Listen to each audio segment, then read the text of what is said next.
Todo mundo fala muito de estresse, todo mundo fala muito de medo, todo mundo fala de ansiedade, mas não diferencia. A coisa mais importante é que a gente saiba que ansiedade, medo e estresse praticamente são a mesma coisa. E a gente vai fazer essas pequenas diferenças. E tem a ver com o mecanismo do nosso cérebro que foi projetado há muito tempo atrás e que já veio de fábrica, já veio no nosso DNA, para nos proteger, para fazer com que a gente sobrevivesse e para fazer com que a gente chegasse até aqui. Certamente, se não houvesse o mecanismo do medo, da ansiedade, do estresse, nós não teríamos sobrevivido para contar a história da nossa espécie e não estaríamos aqui. Com certeza, não estaríamos aqui. Então, estresse. O que é o estresse? O estresse é o mecanismo, são as alterações bioquímicas que acontecem no organismo quando eu presencio, quando eu vivencio uma situação de medo ou de ansiedade. Medo e ansiedade são a mesma coisa, são primas e irmãs, são as duas faces de uma mesma moeda. A diferença é que o medo, eu tenho exatamente o que me causa essa reação de fugir ou de lutar. Por exemplo, os homens primitivos tinham medo de animais maiores e que eles tinham que sair para a caça. Então, isso é medo. Ansiedade já é um medo subjetivo, não é algo que eu diga, eu tenho medo disso. É que nem, por exemplo, pessoas que dizem que têm medo de barata. Eu nunca vi uma manchete de jornal dizendo barata mata a mulher apaulada depois que ela identifica ela na pia. Nunca, não existe isso. Mas por que isso ocorre? Porque esse mecanismo do medo, da ansiedade e do estresse está tão bem marcado no nosso cérebro, porque a gente tinha que sobreviver. E sobrevivemos. Um mecanismo absolutamente perfeito. Aí a gente vai perguntar agora, bom, e agora? Quais são os nossos medos? Qual é a nossa ansiedade no mundo moderno? Mudou. Provavelmente o homem primitivo jamais imaginou que a gente ia ter medo de atentado terrorista dentro de sala de aula, que a gente ia ter medo de sequestros, que a gente ia ter medo de autoestradas, que a gente morreria tanto pilotando ou dirigindo de forma inadequada carros. É óbvio que a gente vem evoluindo, mas o cérebro da gente ainda mantém esse circuito de sobrevivência, de alerta, de perigo, praticamente igual. E o que mudou então? Porque vocês vão dizer assim, o homem primitivo, ele precisava caçar, ele precisava arrumar um lugar para se abrigar, ele precisava pegar um animal para pegar sua pele, para se vestir, ele precisava de muitas coisas. Hoje, praticamente, nós não temos gasto energético em sobrevivermos em termos de comida, em termos de abrigo, em termos de alimentação. Por que então que a gente vive adoecendo de tanto estresse, de tanto transtorno de ansiedade, como pânico, como toque, como ansiedade generalizada? O que aconteceu? Se o nosso mecanismo de alerta, que era tão preciso para quando éramos homens muito primitivos, lá no período paleolítico, neolítico, o que aconteceu se hoje a gente não tem tantas ameaças? Qual era o sentido da vida para um homem primitivo? Sobreviver. Qual é o sentido da vida do homem moderno? Ele tem toda a inteligência a seu favor. O grande problema é que a gente não sabe qual o sentido da vida, nem o propósito da vida. O sentido da vida, seja quem for, para qualquer um de nós, é usar nossos talentos, nosso dom e fazer isso para sermos pessoas melhores para nós e para os outros também. E o propósito é compartilhar isso com o máximo de pessoas. Então, o propósito da nossa vida é dar sentido a ela. E nós não temos feito isso. Nós estamos vivendo exatamente como viviam nossos ancestrais, tendo medo de tudo, querendo controlar tudo. Nós ganhamos inteligências, mas queremos controlar o mundo. Não vamos controlar o mundo. Se a gente não quiser engordar as estatísticas das pessoas que no futuro vão adoecer de ansiedade, depressão, suicídio e vícios, compulsões em geral, a gente vai ter que rever a nossa evolução. E vai ter que entender que a nossa inteligência tem que ser melhor usada. E usada para que a gente possa, de fato, evoluir. De alguma maneira, a gente começou a entender que o ser feliz, ou estar feliz, ou o sentido da vida, era algo em manada, que foi vendido para a gente, né? A gente tem muito medo hoje, subjetivo, de não ser bem-sucedido, de não tirar a nota que acham que a gente merece, de não ter condições de comprar as coisas que dão status. Mas a gente esqueceu que esse não é o sentido da vida. Até porque, gente, qual é o sentido da vida, racionalmente falando? A gente nasce carequinha, sem dente e sem saber nada. Aí a gente leva anos aprendendo, crescendo o cabelo, trocando os dentinhos. E aí um belo dia a gente começa a envelhecer e perder isso tudo. Também o nosso conhecimento acumulado. Qual o sentido lógico disso? Nenhum. Nenhum sentido.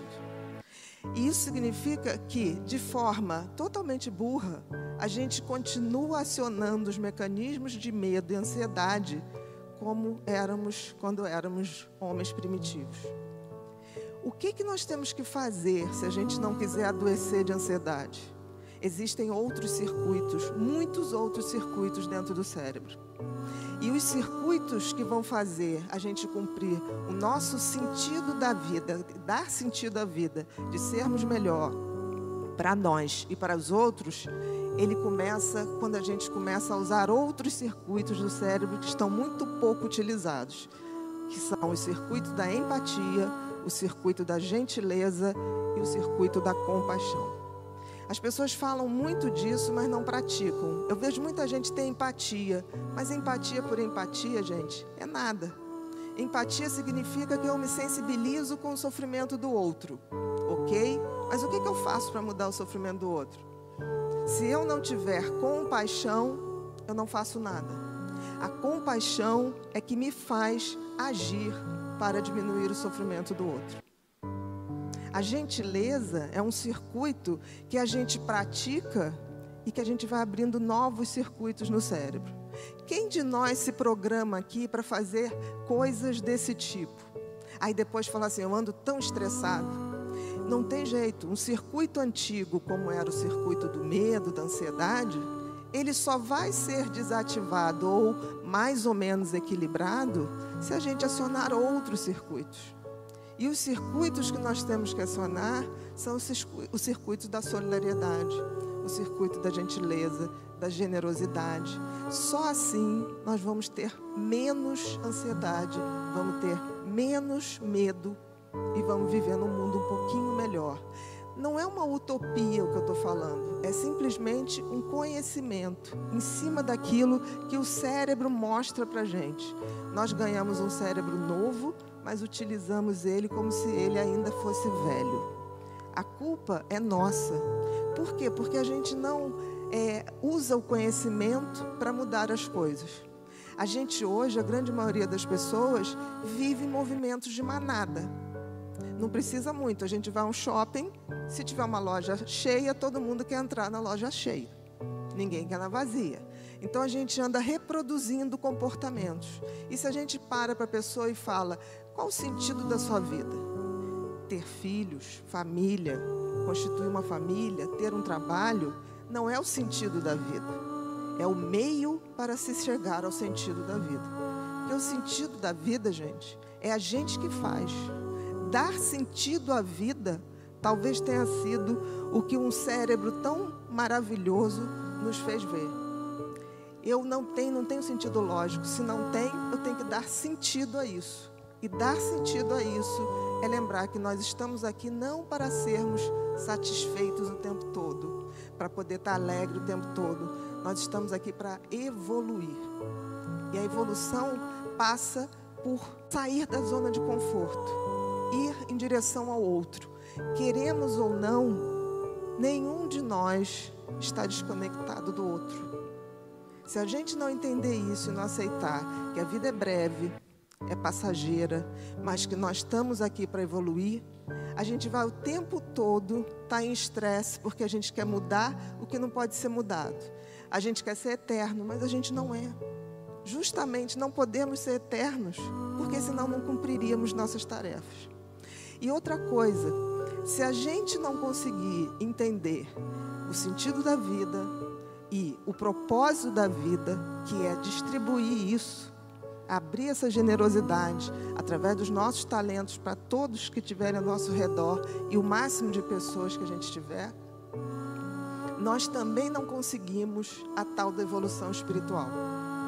O que é evolução espiritual? E não estou falando absolutamente de religião. Eu estou falando de espiritualidade. E espiritualidade tem a ver com sermos melhores e entendermos que nós passaremos, mas a humanidade continua. E a gente tem que ter o compromisso de passar o bastão para as pessoas que virão. Se eu me ponho num mecanismo absolutamente egoísta, né? Uso todo o meu circuito de sobrevivência para competir, para querer o mal do outro, para não ter a gentileza, eu seguro o conhecimento, eu estou adoecendo, sem perceber.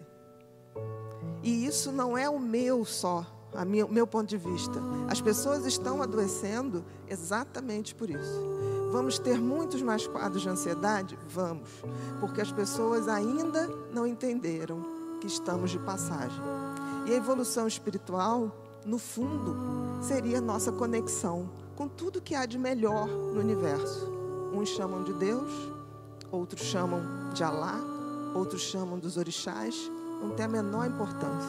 A importância é que a gente possa se conectar com essas energias para que a gente se reabasteça e possa dividir isso entre todos nós. Existirá adoecimento? Sim, mas muito menos, porque a gente vai praticar o desapego de não sermos eternos, de não termos a pretensão de mudar as pessoas. As pessoas mudam quando elas querem. E eu não conheci nunca algo mais revolucionário do que o conhecimento. A gente não deve aceitar aquilo que dizem para a gente. A gente deve estudar para que a gente possa, de fato, dizer: eu estou agindo assim porque isso me faz bem. Por exemplo, se você praticar uma gentileza, você vai se sentir bem.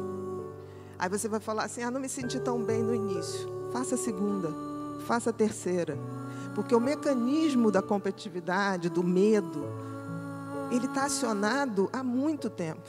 Os mecanismos da gentileza, da empatia, da compaixão, ele precisa ser ativado. Até porque a gente entende que não dava para ser tão empático ou gentil num planeta que a gente não tinha nada. A gente não tinha como comer, a gente não tinha como se abrigar, a gente não tinha como fazer essas coisas. Mas hoje nós temos. E o que a gente está fazendo? A gente se comporta como crianças que querem seus brinquedos sozinhos para a gente. Enquanto qualquer um no mundo estiver mal, nós também estaremos. É difícil raciocinar assim, mas a física quântica prova que não estamos desconectados de nada. Ao ferir uma pessoa, você se fere também. Ao fazer mal para uma pessoa, pode ter certeza que você estará fazendo mal para você também. Se a gente não entender que essa base do adoecimento está na nossa mão, está no nosso conhecimento, a gente vai evoluir para adoecer. Eu nunca vi uma pessoa que esteja ciente do sentido da vida real, do propósito da vida real e que acredite na transcendência da vida, energeticamente falando, que pare para adoecer. É difícil, mas a grande dificuldade é que a gente tenha essa noção. Então, assim, eu peço a vocês que, se não levarem nada daqui hoje, que levem, que se respondam: qual o sentido da minha vida? Se você responder só coisas práticas, tem alguma coisa errada. O seu filho, a sua família, isso tudo é o meio, mas não é o fim do sentido da vida. O sentido da vida é muito maior. E aí, se a gente pensar bem, tem um toque divino na evolução espiritual? Acho que sim. Eu chamo Deus do designer do universo, por quem eu tenho profunda admiração. Principalmente porque Ele criou e fez a coisa mais extraordinária do mundo, que é o nosso cérebro.